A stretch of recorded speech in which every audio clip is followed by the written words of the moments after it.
Assalamualaikum warahmatullahi wabarakatuh. Perkenalkan, nama saya Nur Lutfi Ardian MPD, dosen tetap di Prodi Manajemen Pendidikan Fakultas Ilmu Pendidikan Universitas Negeri Gorontalo. Pada kesempatan kali ini, saya akan menyampaikan deskripsi mata kuliah yang saya ampuh di prodi ini sesuai dengan bidang keahlian saya, yaitu penelitian kuantitatif. Mata kuliah penelitian kuantitatif ini memiliki bobot 3 SKS dengan total pertemuan 16 minggu, di mana dari 16 minggu ini dibagi menjadi 14 minggu pertemuan untuk materi dan juga bimbingan terstruktur, kemudian 2 pertemuan sisanya digunakan untuk ujian. Dalam mata kuliah ini, mahasiswa diharapkan mampu untuk mengenal konsep dasar penelitian sebagai metode ilmiah, kemudian mahasiswa juga diharapkan mampu untuk mengkaji dan juga merancang proposal penelitian kuantitatif sesuai dengan bidang ilmunya, yaitu manajemen pendidikan, dan yang terakhir, mahasiswa juga diharapkan mampu menyelesaikan permasalahan sesuai bidang ilmunya, yaitu manajemen pendidikan melalui penelitian. Mata kuliah ini menggunakan sistem pembelajaran luring atau tatap muka dengan model pembelajaran case-based learning. Metode yang digunakan dalam perkuliahan ini dari pertemuan 1 sampai ke 16 itu adalah diskusi, ceramah, dan juga bimbingan terstruktur terkait dengan penyelesaian penulisan proposal penelitian kuantitatif. Sistem penilaian pada mata kuliah ini dibagi menjadi 3, yaitu penilaian partisipasi dengan bobot 10%, kemudian penilaian tugas yang berbobot 20%, kemudian penilaian dari ujian yang dibagi menjadi 2, yaitu ujian tengah semester dengan bobot 30% dan ujian akhir semester dengan bobot 40%. Berikut adalah video unjuk kinerja yang menggambarkan kondisi pembelajaran yang ada di kelas penelitian kuantitatif dengan materi proses penelitian. Oke, hari ini kita sudah sampai di pertemuan keempat, teman-teman. Minggu lalu kita sudah membahas tentang penelitian itu apa, kemudian tujuan penelitian itu apa, ciri-cirinya bagaimana.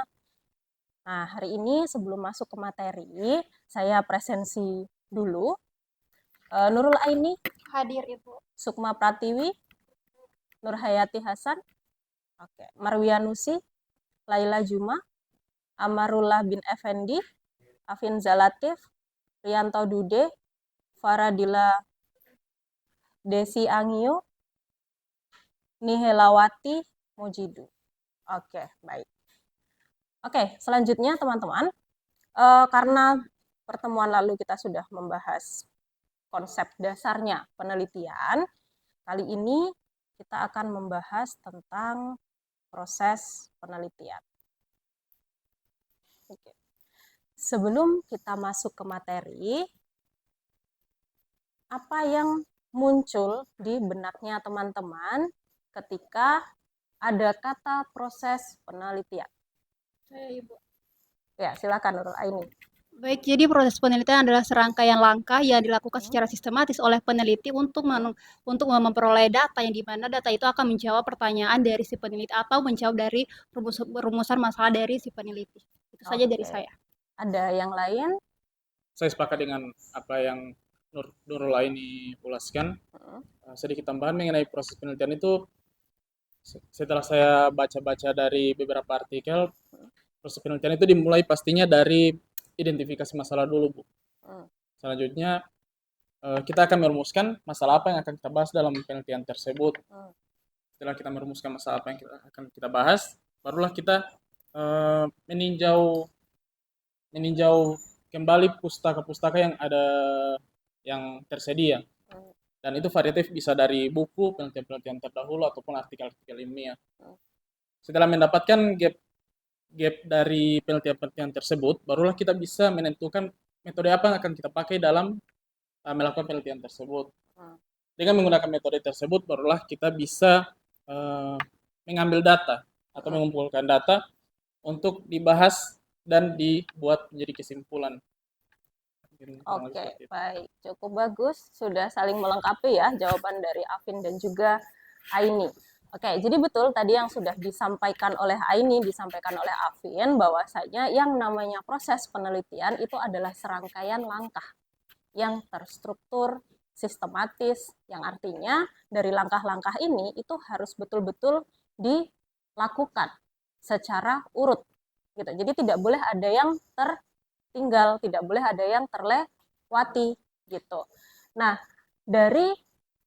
mulai dari pertemuan ini nanti sampai pertemuan selanjutnya kita akan fokus membahas di proses penelitian, tapi untuk pertemuan kali ini kita fokus di perumusan atau identifikasi masalah terlebih dahulu.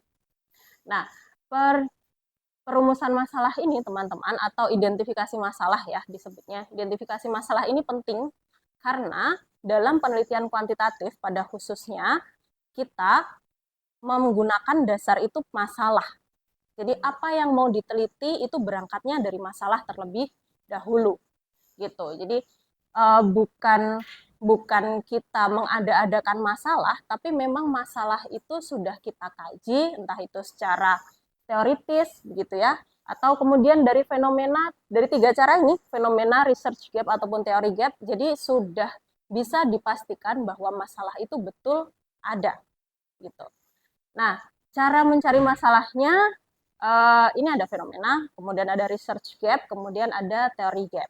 Nah, kalau fenomena itu adalah sesuatu yang bisa teman-teman amati. Misalnya, kita kan ada di bidang kajian manajemen pendidikan ya.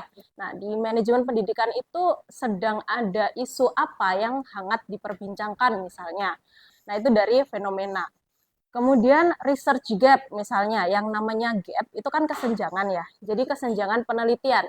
Teman-teman bisa mencari masalah itu dari kajian literatur atau artikel-artikel terdahulu gitu. Yang namanya artikel penelitian terdahulu, misal sudah fokus nih di satu topik. Nah, teman-teman mencari artikel penelitian yang serupa, kemudian teman-teman cari apakah dari penelitian ini misalnya ada variabel yang belum ditambahkan misalnya. Atau apakah ada lokasi yang perlu diperluas misalnya. Nah, itu bisa. Kemudian teori gap. Teori gap ini ya kesenjangan teori ya, maksudnya ada teori yang banyak digunakan, ada teori yang mungkin belum banyak digunakan. Contohnya, ketika teman-teman sudah pasti sudah pernah mendapatkan manajemen mutu. Nah, di manajemen mutu itu kan banyak sekali teori yang digunakan toh. Ada teorinya Juran, kemudian ada teorinya Deming misalnya.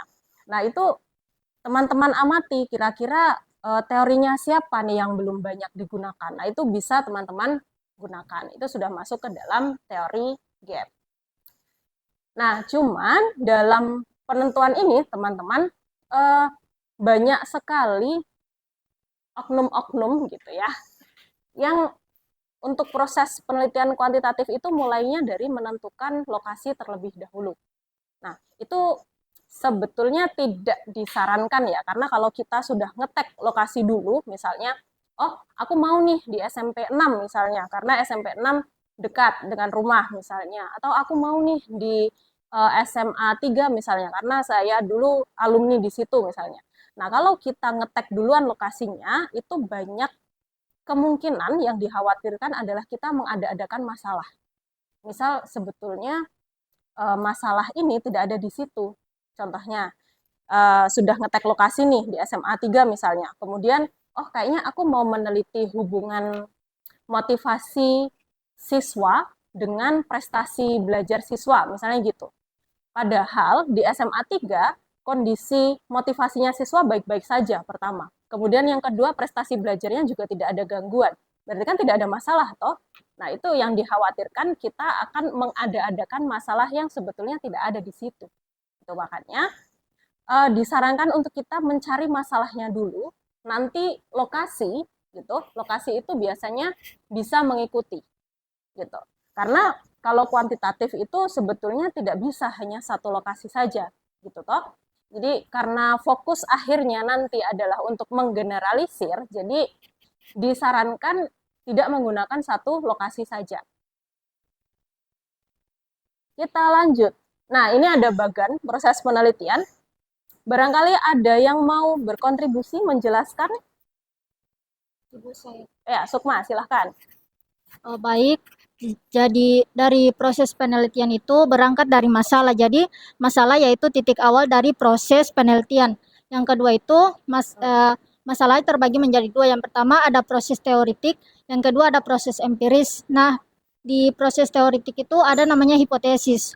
Yang selanjutnya di proses empiris itu ada data, kemudian ada uji hipotesis yaitu membandingkan antara hipotesis dan data, kemudian terakhir itu ada kesimpulan yaitu tahap hasil akhir dari penelitian. Mungkin itu dari saya. Oke, bagus. Ada lagi? Mungkin ada yang memiliki opini lain? Ada? Tentang ini, bagian ini. Paling atas ada masalah, kemudian bercabang ke teoritis, kemudian ke empiris, diturunkan lagi ke hipotesis dan data, sampai uji hipotesis dan kesimpulan. Ada yang punya opini lagi? Oke, silahkan Rian. Oke, jadi kurang lebih yang saya akan katakan itu sama dengan saudari yang telah katakan tadi.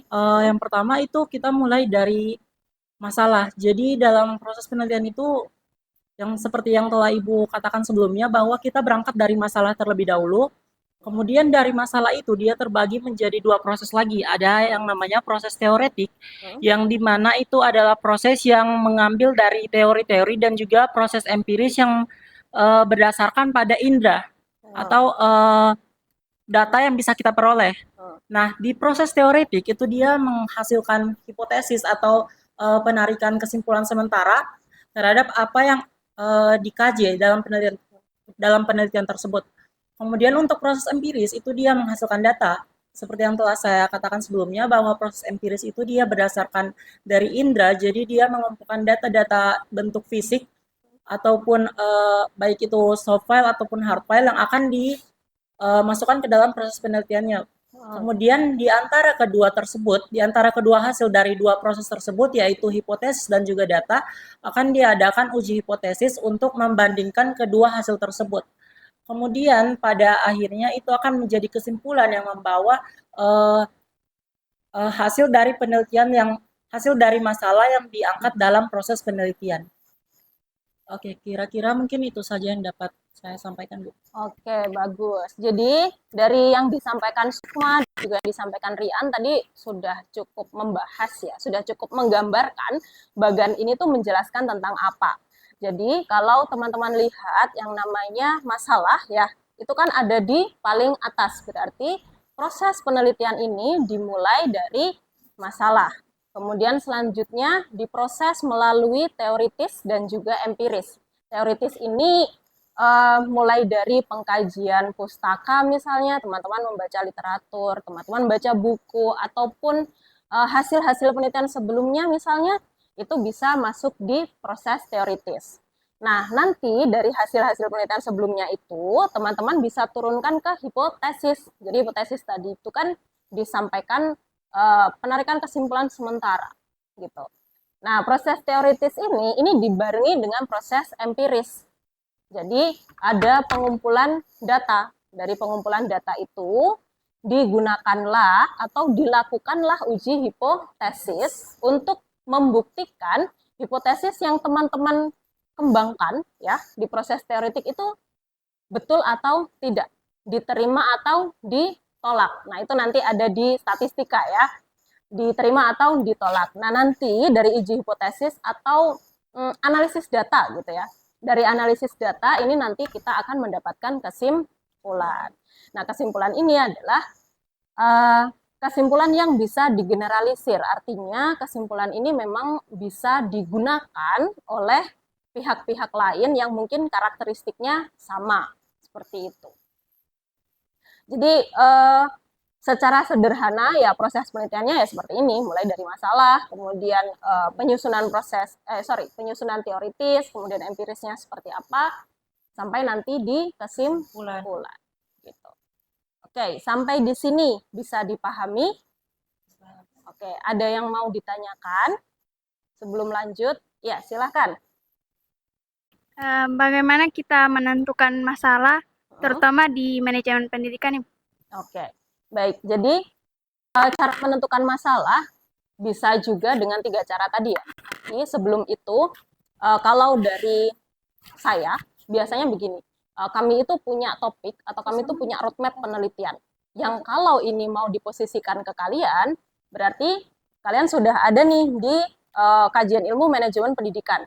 Nah, dari semester 1 sampai semester terakhir, misalnya sampai semester 4 lah katakan, kalian sudah melewati banyak mata kuliah gitu. Nah, kalian tentukan dulu dari mata kuliah yang kalian tempuh tadi, itu kira-kira mana yang paling menarik gitu. Mana yang bikin kalian, oh aku excited nih di mata kuliah ini, aku mau nih mencari banyak hal, aku banyak mau tahu gitu ya di mata kuliah ini. Berawal dari situ. Nah, nanti dari situ teman-teman bisa membreakdown-nya, mulai dikajinya, masalah-masalahnya apa, nanti akan muncul atau nanti akan ditemukan. Oke, dari tadi kita sudah membahas masalah. Nah, kita definisikan dulu masalah di dalam konteks penelitian itu apa. Gitu. Nah, masalah ini kan yang mau kita jawab toh, yang mau kita uji, yang mau kita jadikan bahan untuk generalisir gitu. Masalah itu di sini kesenjangan. Kalau teman-teman tadi mendengarkan kan ada research gap. Gap itu artinya kesenjangan. Gitu. Jadi kesenjangan yang teman-teman dapatkan ketika mengkaji literatur atau teman-teman mengamati fenomena itu sudah bisa masuk ke cakupan masalah. Nah, kesenjangan antara harapan, jadi masalah itu adalah kesenjangan antara harapan atau yang disebut dengan Dasolen dan kenyataan atau yang disebut dengan Dasein. Harapan ini bisa saja kondisi ideal ya. Jadi idealnya seperti apa seharusnya. Kemudian kalau yang kenyataan realitanya di lapangan itu seperti apa kondisinya. Gitu. Jadi gapnya dua hal ini itu bisa menjadi masalah yang bisa teman-teman teliti. Nah, yang kedua toh penyimpangan antara yang seharusnya dan apa yang benar-benar terjadi, apa yang ada di lapangan begitu. Bisa juga, nah ini kesenjangan antara teori dan praktek, kemudian kebijakan-kebijakan atau aturan-aturan seperti itu bisa. Contohnya seperti ini. Dari dua pernyataan yang di atas, itu mana yang masuk Dasolen, mana yang masuk Dasein. Mana yang kondisi ideal, mana yang kondisi sesuai yang ada di lapangan. Yang di bawah ideal. Ya? Bawah ideal. Idealnya yang di bawah. Semua siswa harus menyelesaikan pendidikan dasar, mengacu pada program wajib belajar. Berarti yang di atas ini adalah realitanya, daseinnya, presentase siswa putus sekolah mencapai 50%. Seperti itu. Nah, masalah yang muncul di sini adalah kesenjangan. Bahwa harusnya dari program wajib belajar, siswa ini tuh kan berhak untuk sekolah, toh, berhak untuk mendapatkan pendidikan, toh, tapi kenyataannya 50%-nya siswa itu justru putus sekolah. Nah, itu sudah bisa menjadi masalah. Pertanyaan yang bisa dikembangkan, faktor apa ya yang menyebabkan siswa ini banyak yang putus sekolah. Oke, satu lagi. Dari pernyataan ini, mana yang Dasein, mana yang Dasolen?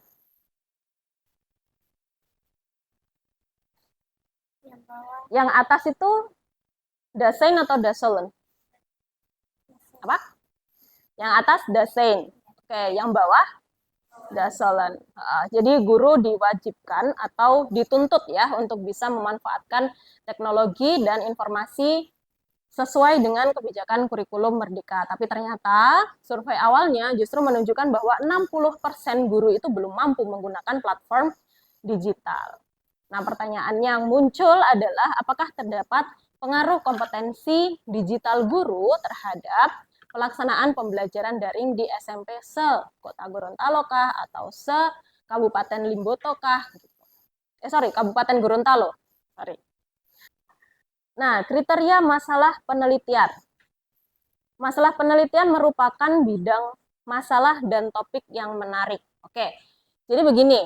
Sebetulnya poin pertama ini berkaitan dengan poin yang kedua. Jadi melihat juga signifikansi teoritis dan signifikansi praktisnya gitu.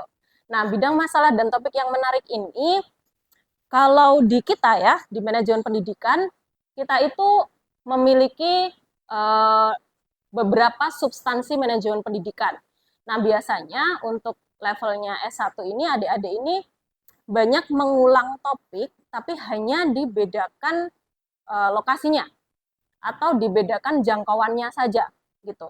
Nah, padahal sebetulnya teman-teman bisa, itu sah-sah saja ya, tapi teman-teman kan sebetulnya bisa juga mengembangkan, mencari yang betul-betul rare, yang betul-betul banyak belum dikaji gitu. Jadi meskipun itu berbeda dengan miliknya Keting misalnya, atau berbeda dengan miliknya kakak tingkat yang lain, itu nggak masalah gitu. Karena ini nanti yang teman-teman kaji itu harus memiliki signifikansi teoritis dan juga praktis. Jadi dari yang kalian teliti, kira-kira dia bisa berkontribusi apa ya ke perkembangan teori, misalnya gitu. Apakah nanti dia bisa memperluas teori, ataukah memperbaiki teori, atau justru berkebalikan gitu. Nah, kemudian dari signifikansi praktisnya itu juga dilihat kira-kira penelitianku ini nanti dia bisa berimplikasi apa ya, punya dampak apa ya di masyarakat. Misalnya, kalau ada penelitian tentang pengaruh gaya mengajar guru dengan peningkatan hasil belajar peserta didik misalnya di satu SMP wilayah X misalnya. Nah, ketika SMP lain mau menggunakan itu, berarti yang menjadi signifikansi praktisnya adalah ketika guru-guru di SMP lain mau meningkatkan hasil belajar siswa atau hasil belajar peserta didik, maka yang perlu dilakukan adalah meningkatkan atau memperhatikan apanya? Gaya belajar. Memperhatikan gaya mengajar guru. Jadi itu implikasi praktisnya. Itu perlu dipertimbangkan. Nah, kemudian yang ketiga, dapat diuji melalui pengumpulan data dan analisis data. Jangan sampai nanti ketika teman-teman udah punya masalah, apa yang mau dikaji, tapi ternyata nanti masih terbentur kebijakan, akhirnya tidak bisa mengumpulkan data, ataupun menemui kendala-kendala lain yang berkaitan dengan pengumpulan data. Kemudian yang terakhir adalah sesuai dengan waktu dan biaya. Ini memang menjadi salah satu hal yang perlu dipertimbangkan juga. Tapi ketika nanti teman-teman menuliskan di naskah ya, di naskah skripsi misalnya atau proposal, teman-teman menentukan lokasi itu bukan karena ini jaraknya deket Bu, jadi hemat waktu, jaraknya deket Bu, nggak butuh bensin banyak misalnya, jadi hemat uang misalnya. Itu sah-sah saja, tapi kalau mau dituliskan di dalam naskah, alangkah baiknya kalau teman-teman menjabarkan pemilihan lokasi itu memang berkaitan dengan masalah yang ada gitu. Jadi misal tempat penelitian atau lokasi penelitian misalnya, lokasi penelitiannya di sini, di Kabupaten X. Kabupaten X ini dipilih karena relevan dengan masalah bla bla bla bla bla bla bla bla gitu. Jadi yang disorot ya di alasan pemilihan itu adalah memang masalahnya, bukan alasan lain ya. Ya sebetulnya ini boleh-boleh saja, cuman jadi alasan pribadi saja. Gitu. Oke. Sumber masalah. Oke, untuk sumber masalah ini teman-teman ada beberapa ya, tadi sudah saya jelaskan terkait sumber bacaan. Sumber bacaan ini boleh kalau teman-teman mau mengkaji skripsi Keting yang sebelumnya, kemudian teman-teman boleh juga mengakses artikel-artikel yang sudah dipublish gitu ya, artikel penelitian serupa. Kemudian kalau teman-teman mau mencari masalah bisa juga lewat pertemuan atau diskusi ilmiah. Jadi kalau teman-teman pernah mengikuti international conference atau seminar nasional itu kan biasanya ada tema toh, biasanya ada sub-sub tema, nah itu bisa ambil dari situ. Kemudian kalau ada panelnya, ada kelas panelnya, teman-teman bisa ngecek di situ, oh mereka sedang meneliti apa ya yang terbaru gitu. Itu bisa. Pengamatan dan analisa bidang ini kaitannya dengan fenomena tadi ya. Kemudian ulangan atau perluasan penelitian yang awalnya hanya di lingkup lokal, hanya di lingkup Gorontalo, kemudian mau diujikan lagi secara nasional, misalnya dengan kondisi geografis yang berbeda, misalnya, itu boleh. Kemudian pengalaman dan catatan pribadi, ini bisa teman-teman ambil misalnya dari perkuliahan tadi ya, mana yang sekiranya, aku kayaknya cocok deh sama mata kuliah ini, misalnya gitu, itu boleh. konsultasi dengan pakar, pernyataan pemegang otoritas, dan juga intuisi. Oke, ini ada beberapa contoh ya untuk topik di proposal penelitian. Jadi ada student perceptions of school violence, kemudian bisa juga divorce and student school performance atau attention deficit hyperactivity.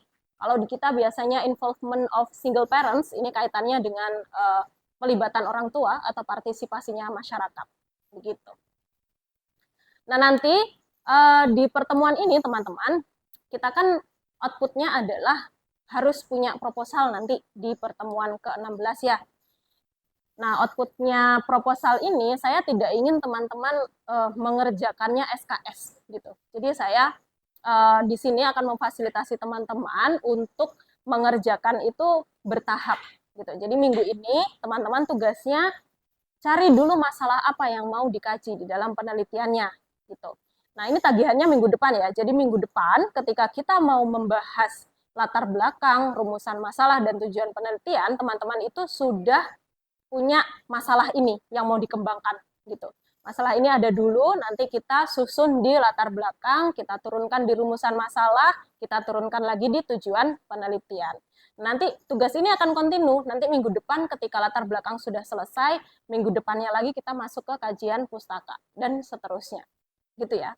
Jadi tugasnya kontinu, minggu ini teman-teman silahkan mencari masalah ya. Masalah untuk penelitian gitu ya, bukan masalah yang lain. Masalah untuk penelitian silahkan dicari, nanti minggu depan akan kita review bareng-bareng, nanti bisa pelan-pelan kita bersama menyusun latar belakang, rumusan masalah, dan juga tujuan penelitian. Nah, sebelum kita mengakhiri perkuliahan pada siang hari ini, boleh ada yang membantu menyimpulkan hari ini apa saja yang sudah kita pelajari? Boleh, silahkan. Siapa saja? Saya bisa menyimpulkan dari penjelasan Ibu dan di pertemuan ini bahwa proses dari penelitian itu dimulai dari identifikasi masalah. Identifikasi masalah itu bisa dari 3 cara, yaitu research gap, fenomena, dan teori gap. Dan setelah menemukan masalah, barulah kita bisa merumuskan masalah tersebut menjadi sebuah pertanyaan yang akan kita jawab dalam penelitian kita. Barulah setelah itu kita bisa memulai membuat latar belakang dan tujuan penulisannya. Setelah itu kita bisa meninjau pustaka untuk menambah referensi yang dapat mendukung masalah yang akan kita teliti. Dan jika kita sudah menemukan gap dari pustaka-pustaka tersebut, kita bisa menentukan metode apa yang akan kita gunakan untuk melakukan penelitian tersebut.